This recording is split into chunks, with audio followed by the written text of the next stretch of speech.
सो photosynthesis, अब ये तो आप बहुत कम क्लासेस से पढ़ते आ रहे हो, कम क्लासेस इन द सेंस बहुत ही प्रीवियस क्लासेस से पढ़ते आ रहे हो कि ऐसे प्लांट्स जो फोटोसिंथेसिस करते हैं उन्हें हम ऑटोट्रॉप्स कहते हैं। एंड प्लांट्स का फोटोसिंथेसिस करना ये किन चीजों के लिए इंपॉर्टेंट है? एक तो प्लांट खुद को ही फूड बनाता है for its own purpose, so one reason ये कि खुद के लिए फूड बनाना। एंड और एक रीजन क्या कि जो भी प्लांट फूड बनाता है एज अ प्लांट हम भी उनको खाते हैं, मीन्स वो खुद एक फूड का भी सोर्स है फॉर अदर ऑर्गेनिजम्स। अदर मतलब क्या? जो ऑटोट्रॉप पे डिपेंडेंट है, those are called as heterotrophs. सही बात है। तो ये भी एक चीज हो गई कि फूड खुद के लिए भी बनाना एंड दूसरों को भी फूड देना। This is the very good benefit of photosynthesis we can say. And then साथ ही ऑक्सीजन का बनाना। सो ये दो मोटिव है या फिर ये दो एम है for the photosynthesis process to happen in plants. And this general formula मुझे पता है कि आप लोगों ने भी सीखा होगा, 6U12H2O gives you C6H12O6, 6O2 and 6H2O।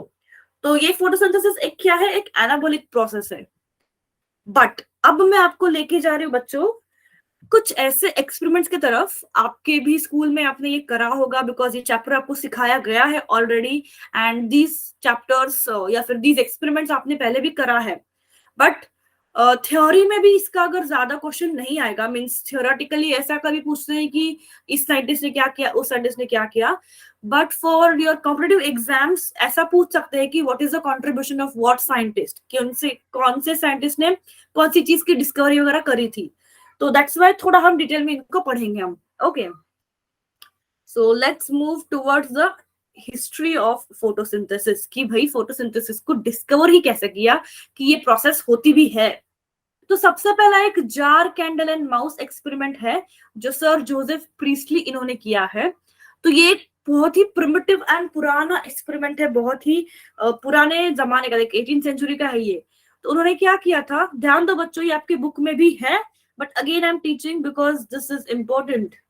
सो जब एक जार में, जार मतलब आपको बताया ना कि आप भी कर सकते हो डेमोन्स्ट्रेशन अगर चाहिए, घर पे कह लो मोमबत्ती जला दो, उसके ऊपर कोई ग्लास उल्टा रख दो, ट्रांसपेरेंट वाला ग्लास, स्टील का बर्तन ना रखोगा वरना पता नहीं चलेगा कि अंदर क्या है।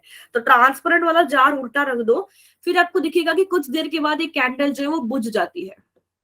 सेम चीज क्या किया फिर उन्होंने, अंदर एक माउस को रख दिया, चूहे को रख दिया, कुछ देर के बाद वो भी बुझ गया, मतलब वो भी डेड हो गया। तो फिर इन्होंने क्या किया सर प्रिस्टली ने, कि भाई दोनों कंडीशन में डेड हो रहा है या फिर ऑफ हो रहा है, then he kept a mint plant, एक छोटे से प्लांट को उस जार के साथ एंड कैंडल एंड माउस के साथ रखा। तो जब ये तीनों साथ में आए, all the three things were alive, मतलब कैंडल भी जल रही थी, माउस भी लाइव कर रहा था मतलब जिंदा था, and plant was also alive. तो इससे इन्होंने ये कंफ्यूजन करा कि अरे बिकॉज ऑफ द प्लांट वहां पे माउस एंड कैंडल जो है वो जल रहा है, मतलब प्लांट जो एयर बाहर दे रहा है वो एयर से सर्कुलेशन जो होती है, taking the carbon dioxide giving the oxygen and again taking the carbon dioxide and giving the oxygen, oxygen जो लेगा वो माउस लेगा एंड वो बाहर देगा कार्बन डाइऑक्साइड। तो ये जो एक्सचेंज ऑफ गैसेस या एक्सचेंज ऑफ एयर हो रहा था उसके वजह से जो है लाइव रहा था माउस एंड कैंडल। आपको ये बात तो पता है ना कि आग भी जो जलती है, आग को जलने के लिए भी ऑक्सीजन या एयर चाहिए। Hope you know this. इसलिए कैंडल को भी जलने के लिए इट नीड्स एयर। अगर यहाँ पे मैंने उसको जार को क्लोज कर दिया था तो यहाँ पे कोई एयर की संभावना नहीं थी, तभी वो बुझ गया था। तो जब वहां पे आप एयर दे देते हो it will again keep burning. ये आप सही में करके देख सकते हो, ऐसा सही में होता भी है। तो मैम पहले एक्सपेरिमेंट, हाँ बोलो। मैम लेकिन जो आपने ये अभी कंडीशन बताई ना, ये हमारा जैसा हम इसे सनलाइट में करेंगे तभी ये सक्सेस होगा, जैसे डार्क में रखेंगे तो ये सक्सेस नहीं होगा मैम। हाँ बट वो तो इसकी आगे वाला है ना एक्सपेरिमेंट, आप जो बोल रहे हो सही है, वो इगेन हाउस ने डिस्कवर किया था। मैं साइंटिस्ट वाइज और उनकी ईयर्स वाइज जा रही हूँ कि सबसे पहले कब काम हुआ उस चीज पे, then coming to the next setup. फिर ऐसा ही सेटअप जो किया था वो इगेन हाउस सर साइंटिस्ट ने किया था। उन्होंने क्या किया, एक एक्वाटिक प्लांट को लिया एंड जैसे सचिन बोल रहे हो उन्होंने क्या किया, एक इस एक्वाटिक प्लांट को कुछ देर के लिए सनलाइट में रख दिया एंड कुछ देर के लिए डार्क में रख दिया। उन्होंने ऑक्सीजन को डिस्कवर किया था, मतलब उन्होंने बताया था कि ऑक्सीजन हमारे यहाँ बबल्स के हाँ थ्रू हाँ निकल। करेक्ट, यस, तो मैं सीक्वेंस में बता रही हूँ कि कैसे सीक्वेंस में चीजें डिस्कवर हुई थी। तो यहाँ तक तो सिर्फ एयर का होना जरूरी था। ओ, कुछ तो हो गया इसको। What happened? नहीं,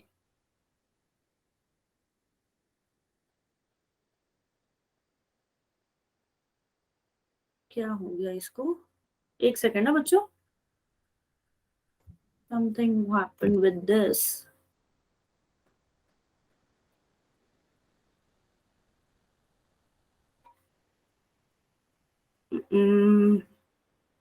थोड़ा हैंग हो गया है, 2 मिनट वेट कर लो, आ जाएगा ये।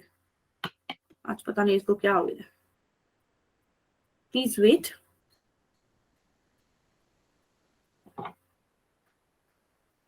तो ठीक है, आपको धुंधला धुंधला सा दिखता होगा।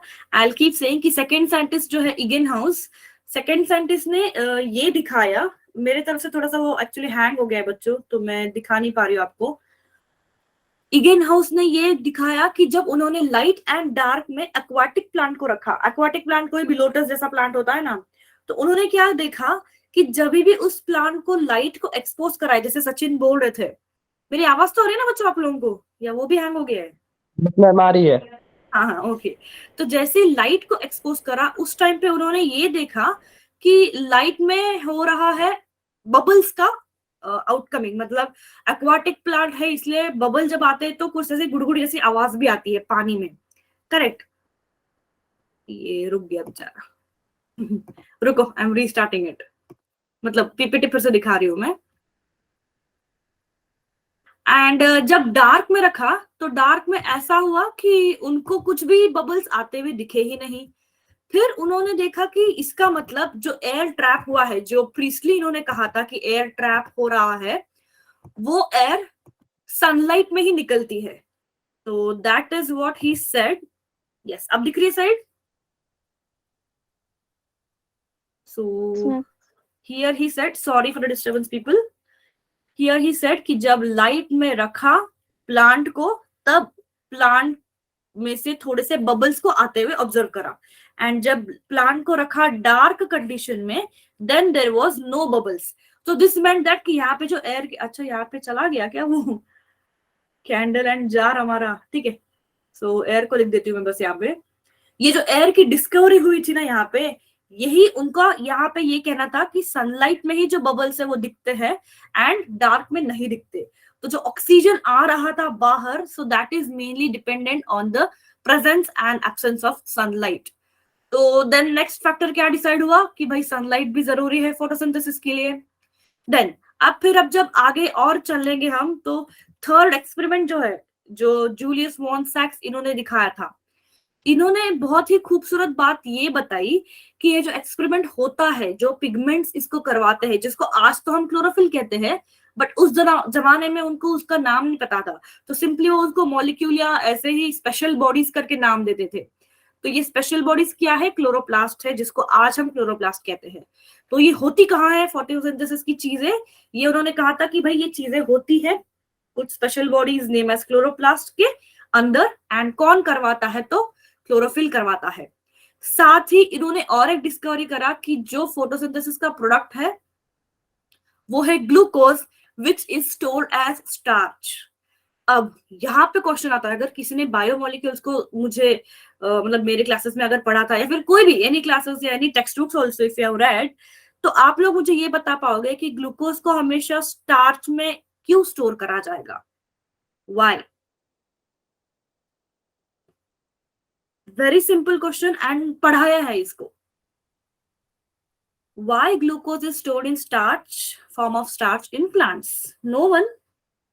हिमेश, सचिन, हरदीप, आप लोग तो थे यार क्लास में। अच्छा, नहीं पता तो नहीं पता बोल दो, ताकि मैं तो बता दूं। मैम नहीं पता। देखो, हमने ये पढ़ा था, मुझे भी याद है। नहीं भी पढ़ा होगा, अगर आपने एनसीईआरटी भी पढ़ी होगी, क्योंकि बायोमोलिक्यूल्स के लिए टेस्ट के लिए तो आपने पढ़ा ही होगा ना, कि मोनोसैकेराइड्स, डाइसैकेराइड्स एंड पॉलीसैकेराइड्स।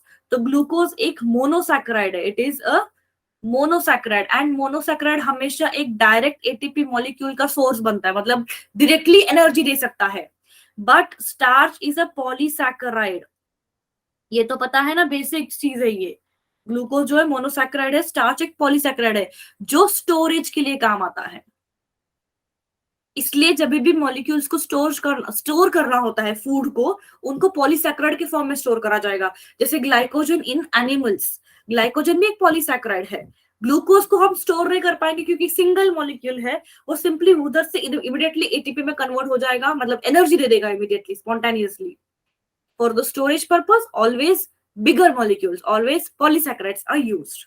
अब पता है ना? फाइन। तो जूलियस वॉन सैक्स ने डिस्कवर करा about the chloroplast, chlorophylls and storage, food storage वाले मॉलिक्यूल जैसे हमारे glucose and starch.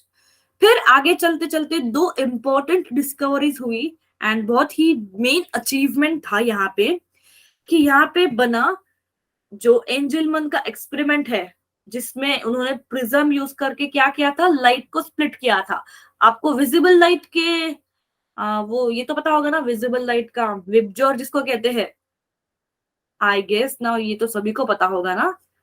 Violet, Yes, indigo, blue, green, yellow, orange, red, है ना? यहाँ पे भी दिया है विजिबल लाइट का स्पेक्ट्रम। सो प्रिज्म में अगर हम उस विजिबल लाइट को ये करते हैं, पास ऑन करते हैं, तो इट गेट स्प्लिट, है ना? इतनी फिजिक्स तो शायद मुझे आती है थोड़ी बहुत। तो क्या किया पता है एंजलमन को? अभी इन लोगों ने क्या किया था, इन्होंने अपने पुराने जो साइंटिस्ट है उनका सारा डिस्कवरी पढ़ा था, मतलब हमारे पहले जो साइंटिस्ट आए उन्होंने क्या क्या काम किया है, तो उनको वो सब पता था। तो अब तक ये जो बेसिक चीजें हैं, एयर का होना, सनलाइट का होना, क्लोरोप्लास्ट एंड पिगमेंट्स का होना, ये तो नोन थिंग्स हो गई थी, अब नोन फैक्ट्स हो गए थे। बट अब सनलाइट में बहुत सारे अगेन वेवलेंथ्स है, सो विच एग्जैक्टली वेवलेंथ जो फोटोसिंथेसिस को कराता है वो देखना था। इसलिए रेड एंजलमैन एंड ब्लू ने, yes, ma'am, red and blue जो लाइट है, मतलब वहां पे हाँ ज्यादा ये आ रहे हैं, हम फोटोसिंथेसिस। उसी की तरफ आ रहे हैं। तो इसलिए उन्होंने क्या किया, स्प्लिट किया, एंड स्प्लिट करने के बाद एक alga यूज किया था, क्लैडोफोरा alga है। तो हर एक लाइट इंडिविजुअली एक एक बार इसके ऊपर फोकस करते गए, ऐसे 7 बार। तो you can see here in the diagram also, ये जो alga है, ये हमारा alga है, एंड हर एक स्पेक्ट्रम इसके एक एक बार फोकस किया गया है या पास ऑन किया है। एंड अब सिर्फ अलगा को अलग अलग स्पेक्ट्रम से फोकस करके फायदा नहीं है, हमको ये भी तो डिटेक्ट करना है ना कि कहाँ पे फोटोसिंथेसिस हो रहा है। तो फोटोसिंथेसिस डिटेक्ट करने का एक ही तरीका है कि O2 का एवोल्यूशन देखा जाए, कि O2 निकल कहाँ से रहा है एंड कैसे। तो इसको टेस्ट करने के लिए कुछ एरोबिक बैक्टीरिया, एरोटैक्टिक बैक्टीरिया भी कहते हैं, एरोबैक्टीरिया या एरोटैक्टिक बैक्टीरिया या एरोबिक बैक्टीरिया, मतलब इनको क्लीन एयर लगता है, they require oxygen for their living. Simple living beings है ये। कुछ एनारोबिक्स भी होते हैं, मतलब जिनको ऑक्सीजन की जरूरत नहीं होती है, बट इन्होंने एरोबिक बैक्टीरिया का यूज किया एंड इनको छोड़ दिया अलगा के ऊपर। तो अब डायग्राम में देखो कि यहाँ पे इस वेवलेंथ पे जो है ना ज्यादा बैक्टीरियल ग्रोथ दिख रही है एंड इस वेवलेंथ पे ज्यादा बैक्टीरियल ग्रोथ दिख रही है। मतलब फिर उन्होंने ये डिसाइड किया या फिर ये कंक्लूड किया कि ये जो रेंज है, ब्लू वाली जो रेंज है यहाँ पे एंड येलो टू रेड जो रेंज है यहाँ पे, फोटोसिंथेसिस जो है वो ज्यादा दिखाई देता है। बट इसका मतलब ये नहीं कि जो ऑरेंज है एंड जो ग्रीनिश है वहां पे कुछ नहीं होगा, होगा but very very minimum, very very minimum. So then next step फिर यहाँ पे क्या डिस्कवर हुआ कि ब्लू एंड रेड वेवलेंथ जो है वो ज्यादा फोटोसिंथेसिस कराते हैं। ऐसा क्यों हुआ ये तो पता चला ना बच्चों आपको, क्योंकि आल्गा ने क्या किया, फोटोसिंथेसिस करके ऑक्सीजन को भेजा बाहर, एमिट किया, एंड उस ऑक्सीजन को लेने के लिए बैक्टीरिया यहाँ पे ग्रो होने लग गए इसके इर्द गिर्द में। समझे ना ये बात को आप? ठीक है, एंड इसके वो ग्रोथ के ऊपर फिर उन्होंने अंदाजा लगाया था कि उस एरिया में वहां पे ज्यादा ये होता है, फोटोसिंथेसिस होता है। ठीक है, फिर लास्ट जो है, अब ये थोड़ा सा क्या बोलते हैं, डिफिकल्ट है अंडरस्टैंड होने के लिए, बट समझो।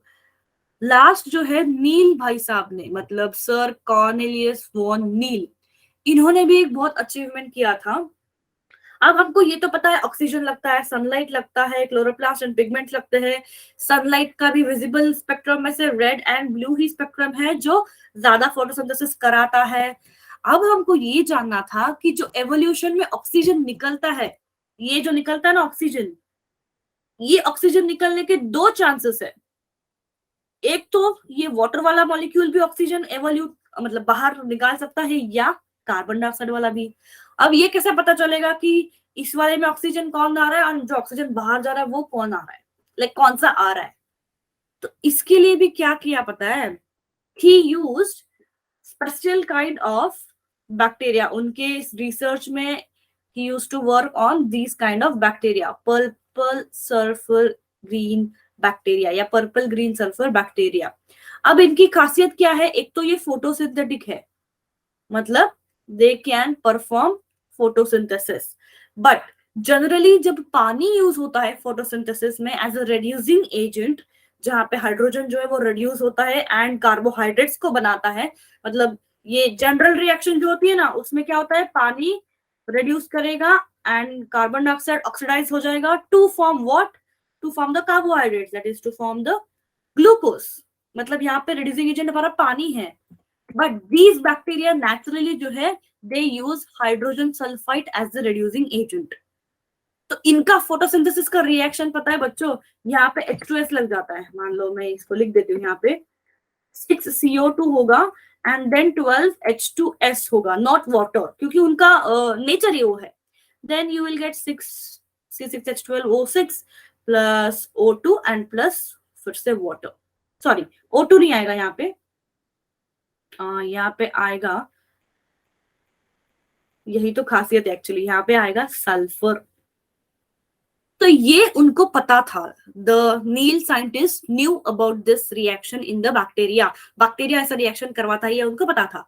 तो जब मतलब ये डिस्कवरी हुई ना, तो उन्होंने क्या किया, they started working, this Niel sir he started working on this bacteria to check कि जो पानी स्प्लिट होता है या फिर जो ऑक्सीजन निकलता है वो कहाँ से आता है। तो इस साइंटिस्ट ने जब ये बैक्टीरिया का फोटोसिंथेसिस वाला रिएक्शन चेक किया, तब देखा कि जो इसका प्रोडक्ट बन रहा है, प्रोडक्ट में एज यूजुअल कार्बोहाइड्रेट तो बन ही रहा है, बट जो उसका सेकेंड प्रोडक्ट बनता है वो सल्फर बन रहा था, ना कि ऑक्सीजन। ये तो ऑक्सीजन बनना ही नहीं है, क्योंकि इसका रिड्यूसिंग एजेंट H2S था। तो इससे ये पता चला कि ऑक्सीजन जो हमारे प्लांट्स वाले बनाते थे वो वाटर से आ रहा था, ना ही CO2 से, क्योंकि अगर CO2 से ऑक्सीजन आता तो यहाँ पे ऑक्सीजन एवॉल्व होना चाहिए, बिकॉज CO2 हमारे रिएक्टेंट में है। बट बैक्टीरिया में, वो बैक्टीरिया का फोटोसिंथेसिस में ऐसा नहीं देखा गया। उन्होंने ये देखा कि सल्फर निकल रहा है बाहर, एंड सल्फर निकलने के चांसेस एक ही है, सिर्फ यही से सल्फर निकल सकता है। तो तब फिर पता चला कि फोटोसिंथेसिस के रिएक्शन में भी जब यहाँ पे वाटर यूज होता है, तो इसमें जो ऑक्सीजन निकलता है वो इस वाले मॉलिक्यूल से निकलता है, कार्बन डाइऑक्साइड वाले मॉलिक्यूल से नहीं। Then this was the last discovery कि ऑक्सीजन जो है वो पानी से निकलता है। यस, तो ये 5 साइंटिस्ट एंड इनके एक्सपेरिमेंट्स यहां तक क्लियर। पीपल, अगर कोई बात नहीं कर रहा ना, Sachin put yourself on mute then. सब कुछ क्लियर। अगर किसी को पूछा गया कि प्रिज्म के एक्सपेरिमेंट में क्या हुआ था, कौन सा ये यूज हुआ था, बैक्टीरिया यूज हुआ था या फिर कौन सा अलगा यूज हुआ था, and nil corners Van Niel के एक्सपेरिमेंट में क्या हुआ था, ज्यादातर इस पे क्वेश्चन आने की संभावना ज्यादा है, because they are very much important discoveries. ठीक है, ये तो बहुत अर्ली एक्सपेरिमेंट्स हुए हैं, but these are very much important. So clear यहां तक? आगे चले फिर, साइट ऑफ फोटोसिंथेसिस। ग्रेट, तो आप लोगों को तो पता है ना कि फोटोसिंथेसिस होता क्लोरोप्लास्ट में है, this is very well known now, मुझे अभी ये 8th स्टैंडर्ड का बच्चा भी बता देगा आराम से। एंड लीव्स में होता है, लीव्स के अलावा अब तक तो सिर्फ यही बोलते हैं हम कि जो भी green parts of the plants है वो मतलब लीव्स होते हैं, उन्हीं में होता है photosynthesis. But not only the green parts of leaves, apart from leaves जो भी ग्रीन में आएगा, जैसे स्टेम्स भी होते हैं, कुछ फ्लोरल पार्ट्स भी होते हैं जो ग्रीन में आते हैं, तो most of them will also perform photosynthesis. And generally कहाँ पे होता है ये, मेसोफिल सेल्स जो होते हैं। हाँ, तो ये आपने एनाटॉमी में पढ़ा होगा मेसोफिल सेल के बारे में, कि mesophyll cells are the prime और the important sites for the photosynthesis, क्योंकि उनमें बहुत सारा क्लोरोप्लास्ट होता है। एंड ये स्ट्रक्चर मुझे पढ़ाने की जरूरत है क्या? स्ट्रोमा, थैलाकॉइड, ग्रेनुलोम, सेल चैप्टर में पढ़े हो ना क्लोरोप्लास्ट को। Outer membrane, double membrane structure है ये, आउटर मेम्ब्रेन इनर मेम्ब्रेन होता है। फिर थैलाकॉइड जो होते हैं डिस्क लाइक स्ट्रक्चर्स, ये एक दूसरे के ऊपर ऐसे अरेंज होते हैं, जिनको हम क्या कहते हैं, ग्राना। देन बीच में जो होता है space, this is called as stroma. I guess this is clear. And यहाँ पे यस देखो सेल्स को दिखाया गया है, देखो कितने सारे क्लोरोप्लास्ट है, यू कैन सी। जो अपर लेयर जनरली ना क्या आता है, मेसोफिल सेल क्या करेगा पता है, मेसोफिल सेल के जो क्लोरोप्लास्ट होते हैं ना, वो सेल मतलब लीफ का जो अपर सरफेस होगा, या लीफ का जो भी सरफेस लाइट को इंसिडेंट करता है, मतलब लाइट को फेसिंग जो होता है ना, उस तरफ ज्यादा वो सेल्स जाके बैठेंगे, ताकि ज्यादा से ज्यादा लाइट का अब्जॉर्प्शन हो एंड ज्यादा से ज्यादा फोटोसिंथेसिस हो। तो ये उनकी आदत होती है ऐसा। ओके, अब मुझे कौन बताएगा light and dark reaction? Who will tell me what is light reaction? Anyone? हम लाइट Hardeep? रिएक्शन हमारी हम लाइट हाँ, रिएक्शन हमारी वो थाइलाकॉइड में होती है और डार्क रिएक्शन हमारी स्ट्रोमा में होती है। Okay, very nice point. Thylakoid में होगा ये, एंड ये होगा स्ट्रोमा में। ठीक है, Bimla and Hardeep, anyone from you can tell me the next point. पांच, एक दो तीन चार पांच, छह ही लोग हैं यार। क्रांति, किसी को तो पता होगा, पढ़ा है आपने, मुझे पता है, जो भी याद है। मैम लाइट रिएक्शन में हमारे वो जो प्रोडक्ट बनते हैं एटीपी और एनएडीपीएच बनते हैं, और वो हमारे यूज होते हैं डार्क रिएक्शन में, हम उनका यूज करते हैं। सही है सचिन, सही है। सचिन के अलावा और भी ऐसा कोई है जो जाग रहा है, या सो गए हैं सब लोग? सचिन वेट, अब आप मत बात करिएगा।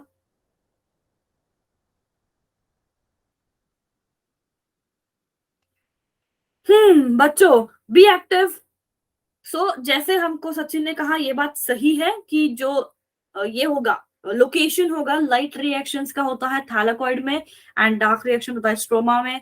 लाइट रिएक्शन का जो भी प्रोडक्ट्स है, लाइट रिएक्शन मतलब क्या, जिनको सनलाइट लगता है for the process, for the excitation of electrons. तो जब इलेक्ट्रॉन्स मूव होती है, जब प्रोटॉन्स बनेंगे, जब उनसे एटीपी एंड एनएडीपीएच बनेगा, उस चीज का यूज किया जाएगा to form the glucose, but in the dark reaction. तो इसको हम टेक्निकली तो बोलते हैं कि ये लाइट इंडिपेंडेंट है, बट इसका मतलब ये नहीं होता कि ये सिर्फ नाइट में चलने वाला है। बहुत बार ये कंफ्यूज होता है कि ये सिर्फ नाइट में चलता है। No, it's wrong.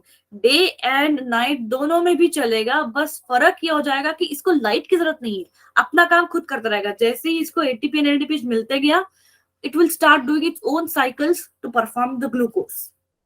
तो लाइट का इंडिपेंडेंट होना इसका मतलब ये नहीं कि रात में चलना। ठीक है, ये वाला कॉन्सेप्ट बहुत लोग कंफ्यूज कर जाते हैं। एंड दोनों साइकिल्स क्या है, एक दूसरे के ऊपर डिपेंडेंट है, दे डिपेंड, बिकॉज जब तक ये एटीपी एनएडीपीएच नहीं बनेगा तब तक ग्लूकोज नहीं बनेगा। सो दे आर डिपेंडेंट, है ना? हरदीप, हिमेश, बिमला एंड बाकी लोग, और एक कौन है, क्रांति, स्पीक। अभी जो मैंने नाम लिए उनमें से मुझे बोलेगा which is the main pigment responsible for photosynthesis. अब तो ये बहुत ही इजी है यार, बहुत ही ज्यादा इजी क्वेश्चन है ये। मैम मैं बोलूं? नहीं सचिन, मुझे पता है आपको पता है, तो रुक जाओ। ओके, सो हार्दिक से क्लोरोफिल ए। तो जनरली जब हम पिगमेंट्स की बात करते हैं, पिगमेंट क्या है, पिगमेंट एक ऐसा मॉलिक्यूल है जो लाइट को एब्जॉर्ब कर सकता है, अलग अलग वेवलेंथ के लाइट को। विजिबल लाइट में अगर हम बात करें तो अलग अलग वेवलेंथ को एब्जॉर्ब करने की क्षमता रखता है। इसको हम, इसलिए हम उनको क्या कहते हैं, पिगमेंट्स कहते हैं। साथ ही जो हमारे क्रोमोप्लास्ट होते हैं, प्लास्टिक्स में पढ़े ना हमने, क्लोरोप्लास्ट, क्रोमोप्लास्ट, ल्यूकोप्लास्ट। तो क्रोमोप्लास्ट मतलब वैसे प्लास्टिक्स जो फ्रूट्स को, फल सब्जियां जो होती है ना, उनको कलर्स देते हैं। एंड क्लोरोप्लास्ट में होता है पिगमेंट जो फोटोसिंथेसिस करवाते हैं। ओके, तो ये हमको पता चला कि जो अलग अलग मॉलिक्यूल होते हैं एंड जो सबसे ज्यादा ब्लू एंड रेड रीजन में होंगे वही फोटोसिंथेसिस कराएंगे। बट जो पिगमेंट्स का क्लासिफिकेशन है, जो सबसे मेन पिगमेंट है वो है क्लोरोफिल। देन क्लोरोफिल के साथ ही अदर पिगमेंट्स भी है, ज़ैंथोफिल्स, कैरोनाइड्स। तो मेन पिगमेंट जो होता है, जिसको हम, जैसे अभी हरदीप ने कहा क्लोरोफिल ए, बच्चे chlorophyll A B C D, again ऐसे अलग अलग वैरायटीज है, but chlorophyll A acts as what? Chlorophyll A acts as reaction centre. इसका रीजन सिंपल है, बिकॉज उसकी मात्रा ज्यादा है, because it is more in quantity than chlorophyll B, और कुछ नहीं, ठीक है। एंड जो बाकी के फिर होंगे, बाकी के क्या होंगे? क्लोरोफिल बी होगा, सी होगा, या कैरोटिनॉइड हो सकता है, या ज़ैंथोफिल्स होंगे। इनको क्या कहेंगे हम? बिब्ला? Accessory pigment. Yes, accessory pigments. Accessory का मतलब पता है इंग्लिश में? ऐसा जो मदद करने वाला हो, समथिंग विच इज सेकंड। जैसे साइड एक्टर, जैसे मेन लीड तो अलग होगा, बट साइड एक्टर जो होंगे वो, सपोर्टिंग एक्टर जो होंगे वो अलग होंगे। तो हीरो तो हमारा क्लोरोफिल ए है, बाकी सारे जो है वो साइड एक्टर्स है। इसका मतलब वो सिर्फ लाइट एनर्जी को ट्रैप करेंगे, एंड उस एनर्जी को ट्रैप किए हुए पास ऑन करेंगे रिएक्शन सेंटर को। खुद कुछ भी रिएक्शंस में इन्वॉल्व नहीं होते हैं। एंड रिएक्शन सेंटर जो है वो इलेक्ट्रॉन एक्साइटेशन में काम करता है, उसको हम आगे देखने वाले। यस, ये सभी को क्लियर है? ये आपको पता ही है कि क्लोरोफिल ए का जो कलर है, जो विजिबल एब्जॉर्प्शन है, वो है ये वेवलेंथ का। B absorbs in yellow to green region, xanthophyll फिर यहाँ पे carotenoids yellow to yellow orange. So ऐसे इनके एब्जॉर्प्शन स्पेक्ट्रम्स है।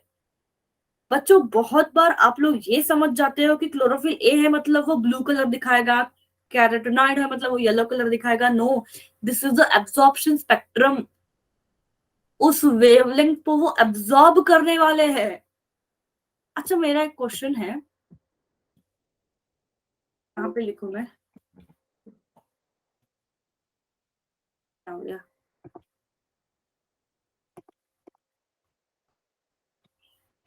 हाँ, मेरा एक क्वेश्चन सभी के लिए है। स्लाइड गई फिर से। लीव्स ग्रीन क्यों होती है? Can anybody tell me this? सही से सोच के आंसर देना। Why leaves are seen or appear to be green? Think and then answer. नहीं? कभी पूछा आपने किसी से जानने की कोशिश करी कि why leaves appear only green? No, बहुत बार आप मुझे बोलोगे कि मैम क्लोरोफिल पिगमेंट, मैंने अभी कहा कि क्लोरोफिल पिगमेंट कोई ग्रीन कलर का नहीं है। किसने कहा आपसे कि क्लोरोफिल पिगमेंट ग्रीन है? ठीक है, अगर पिगमेंट ग्रीन है भी तो मेरे पूरे लीफ में, चलो अगर आपकी बात मान ली कि क्लोरोप्लास्ट में क्लोरोफिल है, मेरे पूरे लीफ में, यहीं पे देख लो ना, ये वाला देख लो, लीफ में देखो क्लोरोप्लास्ट सिर्फ इसी जगह पे, तो ये ग्रीन होना चाहिए, बाकी सब ग्रीन है। फिर समझ रहे हो? ये वाला ग्रीन होना समझ में आता है कि जिसमें भी क्लोरोप्लास्ट है। तो देखो, this would be green, this would be green, this would be green, ये ग्रीन, ये ग्रीन, ये ग्रीन, ये भी क्यों ग्रीन है? ये भी क्यों ग्रीन है? यहाँ पे क्लोरोप्लास्ट नहीं है या फिर बहुत कम है, क्यों ग्रीन है फिर? सोचा कभी ये?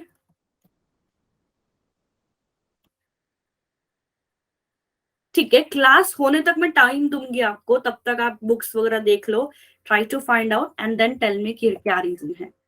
मीनवाइल मैं इसको अभी होल्ड पे करती हूँ, नहीं तो आई टेल। बट इसका मतलब ये नहीं कि मैम बता देंगी तो हम मेहनत ना करें, ढूंढ के लाओ। ओके, अब छोटा सा एक extra concept about the chlorophyll A and chlorophyll B. So this is extra because competitive exams में ऐसे क्वेश्चंस पूछे गए हैं कि इनका मॉलिक्यूलर फॉर्मूला क्या है, एब्जॉर्प्शन स्पेक्ट्रम क्या है, या फिर कौन से फोटोसिंथेसिस में ये पाए गए, फोटोसिस्टम्स में पाए गए हैं। तो ये तो पता है कि ये appears red, see chlorophyll A generally appears red in reflected light and blue in the transmitted light. So आप देख सकते हो ना कि अलग अलग क्लोरोफिल का अलग अलग कलर है। तभी मैं बता रही हूँ कि क्लोरोफिल की वजह से लीफ ग्रीन नहीं है। सो वो जो रिफ्लेक्ट हो रही है वो हो रहा है कलर उनका रेड टू ब्लू। अगर मैं ये स्पेक्ट्रम दिखाऊं आपको, तो ये देखो यहाँ पे ये वाला स्पेक्ट्रम जो है 400 टू 500 के बीच में क्लोरोफिल बी दिखा रहा है पीक, मतलब यहाँ पे ऑब्जर्व कर रहा है। यहाँ पे ए दिखा रहा है, मतलब यहाँ पे वो एब्जॉर्ब कर रहा है, मीन्स ब्लू, एंड यहाँ पे समवेयर लाइट ब्लू। तो ये जो हमने देखा ना in the brackets, these are the wavelength which it absorbs. मैं इतने सारे हिंट दे रही हूँ, किसी को तो पकड़ना चाहिए कि लीव ग्रीन क्यों है।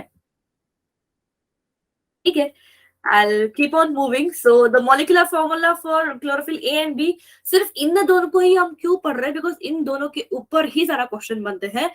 कैरोटीनॉइड्स एंड ज़ैंथोफिल अगेन एक बड़ा क्लास है, उनके फिर से सब एग्जाम्पल्स भी आएंगे, तो उतने सारा हम डिटेल में नहीं जाएंगे, सिर्फ क्लोरोफिल ए एंड बी तक काफी है।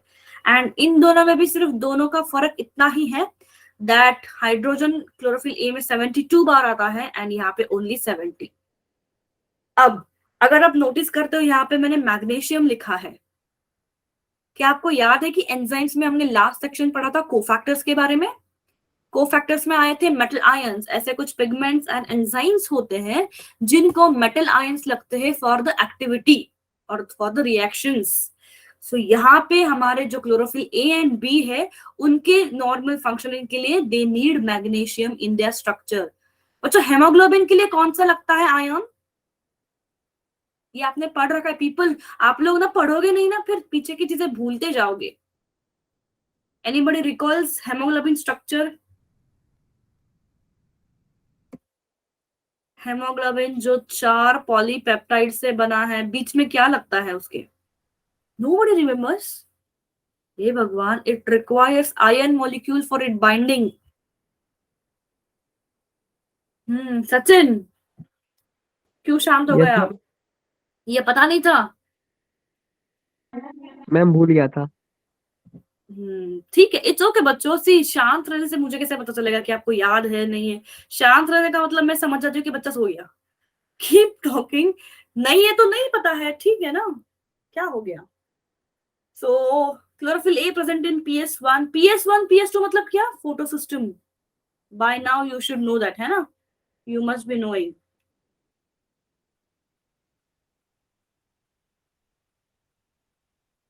And generally chlorophyll A red zone of light से एक्टिवेट होगा, ये ब्लू जोन मतलब उस स्पेक्ट्रम में एक्टिवेट होगा। And they are soluble in the petroleum, these are soluble in the alcohol. And generally जो लास्ट पॉइंट है दैट इज ओनली सेइंग कि थर्ड कार्बन पे, मतलब यहाँ पे थर्ड कार्बन पे एक के ऊपर मिथाइल ग्रुप है, दूसरे के ऊपर अल्डिहाइड ग्रुप है। Fifth and six point is little bit difficult, chemistry point of view से है। इट्स ओके अगर याद रहता है तो, वरना इट्स ओके अगर नहीं रहता है, बिकॉज यहां से इतनी क्वेश्चंस बनते हुए नहीं देखी है नीट लेवल पे। But this is important, this is important, तो इसको याद रखना क्योंकि यहां से क्वेश्चन बना है। यस, रखोगे याद? सिर्फ इतना ही फर्क है, कुछ नहीं बच्चों, आपको ऑप्शंस में दिया जाएगा C55, H72, O5 and 4Mg। बस यहाँ पे चेंजेस लाए जाएंगे, कार्बन एंड हाइड्रोजन के ऊपर ही वो नंबर्स को चेंज कर देते हैं, तो आपको वो ध्यान देना होगा। Okay, so last concept we'll do today about the action and absorption spectra, and then I'll again go back to the question कि leaves हमारी सारी ग्रीन क्यों है? मैम मैं बताऊं, मुझे पता चल गया। आपने गूगल कर लिया ना, सही बोलना। नो मैम, वो जैसे कि जब वो जो हमारी जो लीव्स है वो लाइट को एब्जॉर्ब करती है, तो मेनली दो लाइट को एब्जॉर्ब करती है, ग्रीन वो सॉरी ब्लू एंड रेड।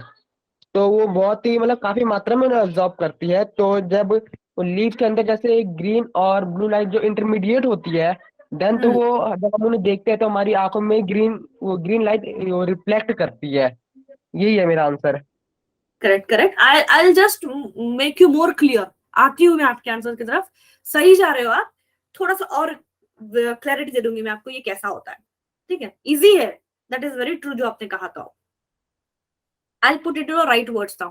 ठीक है, पहले एब्जॉर्प्शन एंड एक्शन स्पेक्ट्रा को देखेंगे कि ये क्या है एक्चुअली। ये दोनों क्या है? These are nothing but the graph. ये जो हम ग्राफ डालते हैं कि अलग अलग वेवलेंथ का, मान लो जो पहला ग्राफ है इट इज एब्जॉर्प्शन वाला ग्राफ। एब्जॉर्प्शन किसका? अलग अलग wavelength of light by the pigments, इनका एब्जॉर्प्शन। एंड जो पिगमेंट एब्जॉर्ब करती है एंड लाइट एब्जॉर्ब करने के बाद जो फोटोसिंथेसिस का रेट होगा, तो ये होगा एक्शन स्पेक्ट्रम, मतलब जो रेट ऑफ फोटोसिंथेसिस होता है वो, रेट ऑफ फोटोसिंथेसिस। ठीक है ना? तो तो जब हम इसको ग्राफ में डालेंगे, when you put a graph of absorption spectrum, तो क्या आइडेंटिफाई किया गया कि कुछ इस रेंज में क्लोरोफिल ए को देखा गया है एब्जॉर्ब करते हुए लाइट को, एंड यहीं पे भी फिर से ऑरेंज रेड के बीच में भी उनको एब्जॉर्ब करते हुए देखा गया है। देन क्लोरोफिल बी जो है पीक दिखा रहा है, मतलब क्या कि वहां पे मैक्सिमम एब्जॉर्प्शन हो रहा है इस पिगमेंट का लाइट से, है ना? ये समझते हो ना आप पीपल? ये ग्राफ पे क्वेश्चंस बनते हैं, मैं पहले ही बता रही हूँ, ये ग्राफ पे मल्टीपल चॉइस क्वेश्चंस बनते हैं। तो देखो यहाँ के रेंज में कुछ दिखाता है क्लोरोफिल बी अपना एब्जॉर्प्शन, देन कैरोटीनॉइड दिखाता है समवेयर हियर। सो ये दिखाता है, दिस ग्राफ डिपिक्ट्स या दिस डिपिक्ट्स की कौन से वेवलेंथ ऑफ लाइट पे कहाँ पे एब्जॉर्प्शन हुआ है, क्लोरोफिल ए का हो गया हो या क्लोरोफिल बी का या कैरोटीनॉइड को। एंड ऑन सेकेंड हैंड या फिर ऑन सेकेंड ग्राफ फोटोसिंथेसिस कहाँ कहाँ पे ज्यादा हुई है। अब जब आप इन दोनों ग्राफ को कंपेयर करोगे तो कुछ इसी एरिया में आपको पीक्स दिख रही है और इसी एरिया में रेट ऑफ फोटोसिंथेसिस भी ज्यादा दिख रहा है। सिमिलरली यहाँ पे आपको पीक्स दिख रही है, यहाँ पे भी आपको रेट ऑफ फोटोसिंथेसिस ज्यादा दिख रहा है। मतलब अगर आप एक्शन एंड एब्जॉर्प्शन स्पेक्ट्रम को ओवरलैप करोगे ना तो आपको सेम सेम पीक्स मिलेंगी, क्योंकि जो भी एब्जॉर्प्शन स्पेक्ट्रम होता है पिगमेंट्स का वहीं पे फोटोसिंथेसिस ज्यादा होगा। बस इतना ही कंक्लूजन है। ये प्रूफ है कि रेड एंड ब्लू जो लाइट होती है it shows maximum absorption and maximum photosynthesis.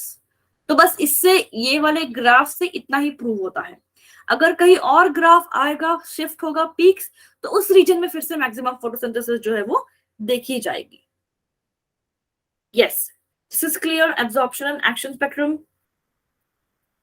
Anybody जिसको नहीं समझा हो? अब इतने पे इतना आइडिया तो मैंने दे दिया, अब तो समझना चाहिए ना कि लीफ ग्रीन क्यों है। सचिन ने भी बोला, उसके अलावा भी कोई मुझे बोलो कि लीफ का ग्रीन होना क्या सिग्निफिकेंस है, फिर उसका क्या उसके पीछे रहस्य है। मान लो रहस्य नहीं रहा, वैसे बहुत सारे मैंने हिंट्स दे दिए। Come on speak.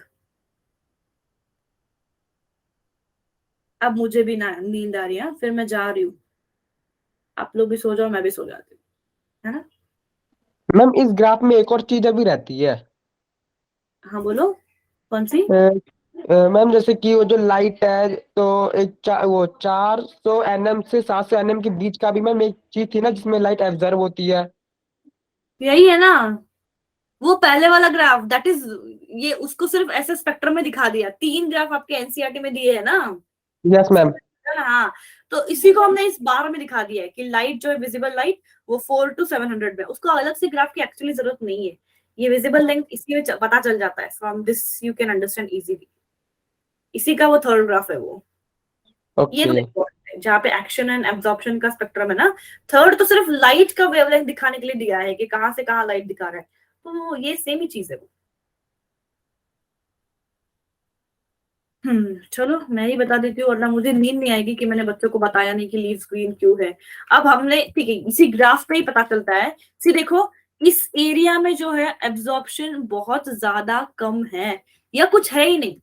तो जिस जगह पे एब्जॉर्प्शन कम है वो कुछ ग्रीनिश एरिया है, एंड जो कि जो वेवलेंथ है वो रिफ्लेक्ट होता है, it reflects back, due to which leaf will appear green. बस इतना ही इसका सिंपल सा फंडा था, समझे? फिर तो मेरा क्लोरोफिल पूरा पूरा अपोजिट हो गया आंसर। क्या? मेरा पूरा पूरा अपोजिट हो गया आंसर। नहीं, सही तो है आपका आंसर।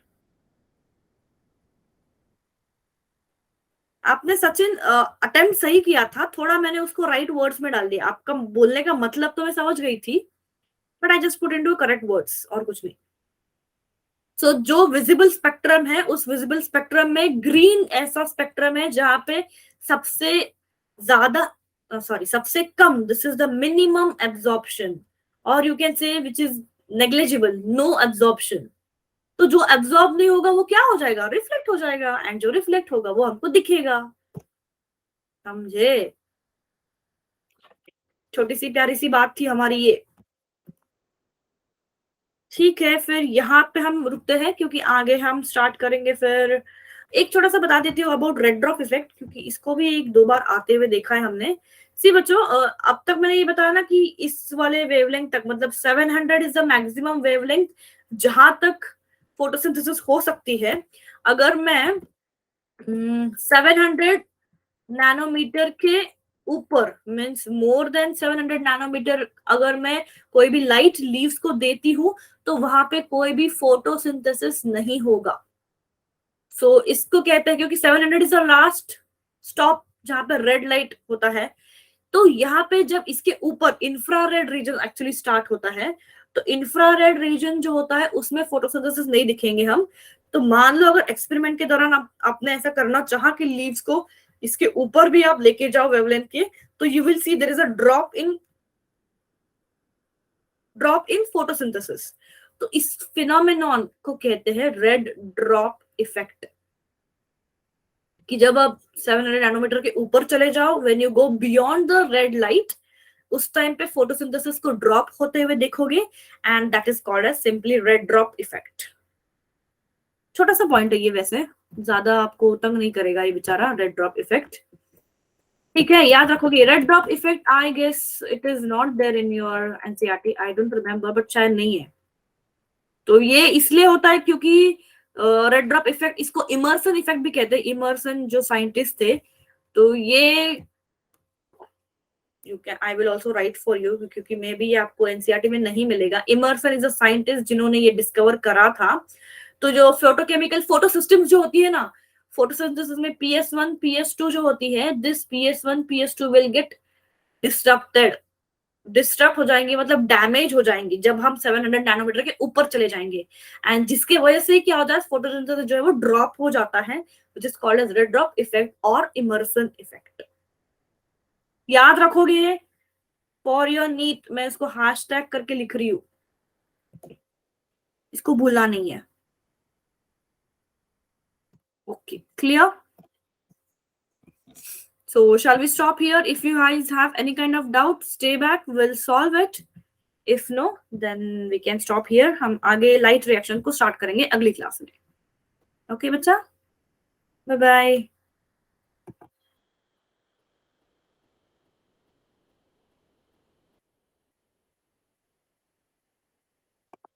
हाँ, तकरीर मैंने क्वेश्चंस अभी डाले नहीं है, ज्यादा कुछ डिस्कस नहीं हुआ ना, सिर्फ एक्सपेरिमेंट्स के बारे में डिस्कस हुआ है आज। एंड एब्जॉर्प्शन के ऊपर क्वेश्चंस मेरे पास ग्राफ के रिलेटेड नहीं थे, मतलब थ्योरी क्वेश्चंस नहीं थे मेरे पास। तो एक बार थ्योरी स्टार्ट हो जाएगी ना, then I can ask for the polls and questions. Now only I had experiments, that's why मैंने पोल को नहीं डाला। अगली क्लास से डालूंगी मैं, ठीक है? ओके।